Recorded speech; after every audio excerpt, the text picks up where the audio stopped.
আসসালামু আলাইকুম প্রিয় দর্শক। এমন নিউজ দেখলাম মানে আমি নিজে মাথায় হাত দিয়ে দিলাম। আল্লাহ! এটা কি?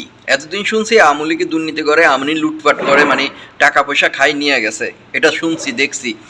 তো সবাই বিশ্বাস করে এটা। কিন্তু অন্তর্বর্তীকালীন সরকার যখন মানে কিছু খায়, এসব করে তখন নিজের কাছে অবাক লাগে। কারণ তারা দেশকে সংস্কার করার জন্য বসছে। তো এর আগে কিন্তু তাদের নামে অনেক কথাই উঠে আসছে।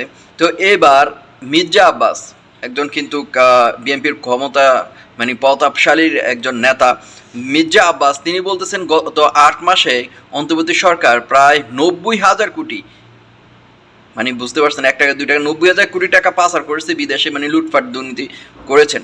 তো তিনি বলেছেন এই সুন্দর কথাই বলেছেন মানে টাকার ফিগার বলেছেন মানে আগে পিছে এগুলো বলেননি। তো তিনি কি বলেছেন একটু আপনাদের সাথে শেয়ার করি, তারপরে বিস্তারিত বলতেছি। বিএনপিতে এখন কোনো চাঁদাবাজ নেই বলে জানিয়েছেন বিএনপি স্থানীয় কমিটির সদস্য মির্জা আব্বাস। তিনি দাবি করেন আওয়ামী লীগ দেশ থেকে হাজার হাজার কোটি টাকা পাচার করেছেন। এটা সত্য হাজার হাজার কোটি টাকা পাচার করেছেন। অন্তর্বর্তী সরকার গত ৮ মাসে দেশ থেকে ৯০,০০০ কোটি টাকা পাচার করেছে। ৯০,০০০ কোটি টাকা, ওরে বাবারে!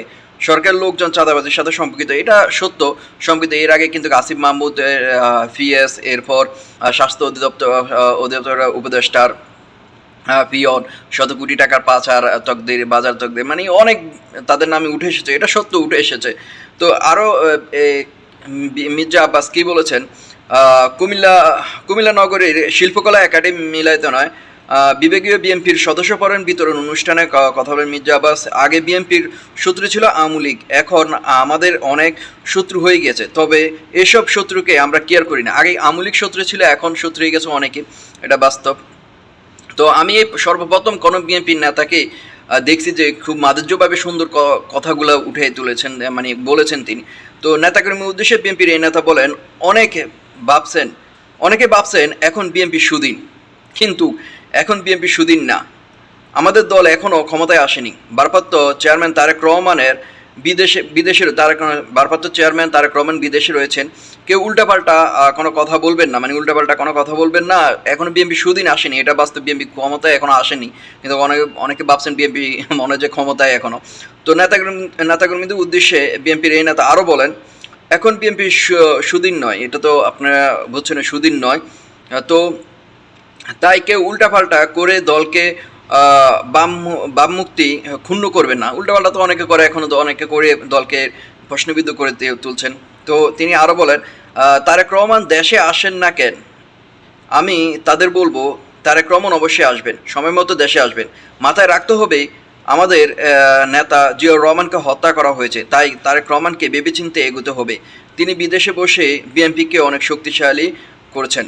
মির্জা আব্বাস আরও বলেন, আমাদের নেতাকর্মীর সঙ্গে সম্পর্ক করে সুবিধাভোগীরা চাঁদাবাজি দখলবাজি করেছেন, যার বদনাম বিএনপি ঘাড়ে আসছে। নেতাকর্মীর সজাগ থাকতে হবে, কোনোভাবে চাঁদাবাজি দখলবাজদের অপকর্ম করতে দেওয়া যাবে না। দলের নাম ভাঙিয়ে অনৈতিক কর্মকাণ্ড করলে তাদের আইনে আওতা তুলে দিতে হবে। ঠিক আছে, এটা অনেকেই দেখতে পাচ্ছে এখন। নারায়ণগঞ্জে কিছুদিন আগে দেখতে পেলাম, এই তো কয়েকদিন হলো, যে শত কোটি টাকার মানে চাঁদা দুর্নীতি, এটা আপনারাও সকলে দেখতে পেয়েছেন।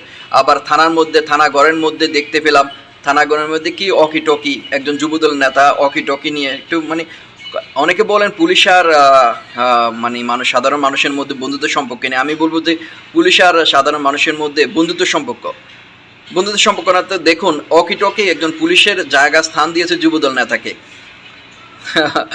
এইরকম করলে কিন্তু দলের বামমূর্তি নষ্ট হয়। অনেককে দেখতে পেয়েছি যে দলের নাম ভাঙিয়ে দলের মধ্যে থাকে না, মানে বিএনপি মানে কমিটির মধ্যে নয়, কিছুর মধ্যে নেই, কিন্তু দলের নাম ভাঙিয়ে কিন্তু অনেক চাঁদাবাজি দখলদারি অনেক কিছু করতেছে। তো বিএনপির মধ্যে কিন্তু এখন নাই, এ কথা বলছে মির্জা আব্বাস। আছে কি না নাই এটা আপনারা ভালো করে বোঝেন। প্রতাপশালীর মির্জা আব্বাস যে কথাগুলো বলেছেন, খুব সুন্দর কথা বলেছেন, আমার কাছে অনেক ভালো লাগলো। তো আপনাদের মন্তব্য অবশ্যই কমেন্ট করবেন যে তিনি যে কথাগুলো বলেছেন। বিএনপি সত্যি কিন্তু এখনও ক্ষমতা আসেনি, সুদিন আসেনি। অনেকে ভাবছেন যে সুদিন এখন ভালো দিন মানে ক্ষমতায় আসবে, এত সহজ না। এখন যে অনেকে এখন বলতেছে যে জমাত তো এখন নিবন্ধনও পায় নাই, যে জমাতকে নিষিদ্ধ করেছে, আওয়ামী লীগ তো নিষিদ্ধ হয়ে গিয়েছে, এরপর টার্গেট হচ্ছে বিএনপি। অনেকে ভাবতেছেন যে ক্ষমতা এত সহজে আসতে পারবে না, এত সহজ না, রাজনৈতিক মাঠটা এত সহজ না। তো তিনি কিন্তু ভেবেচিন্তে, এসব নেতারা কিন্তু অনেক মেধাবীর কারণে তারা ভেবেচিন্তে ভবিষ্যতে কী হবে এগুলো চিন্তা করেই কিন্তু কথা বলে। তো প্রিয় দর্শক, তার কথাগুলো কেমন লাগলো, আর দেশের যে বর্তমানে পরিস্থিতি, বোতলকাণ্ডের পরিস্থিতি কিন্তু আবার জগন্নাথ বিশ্ববিদ্যালয়ে একদিকে সাম্য, মানে হুটহুট পরিস্থিতি। তো সচেতন থাকবেন, দেখা যাক কী অবশ্যই আপডেট জানাবো আপনাদেরকে।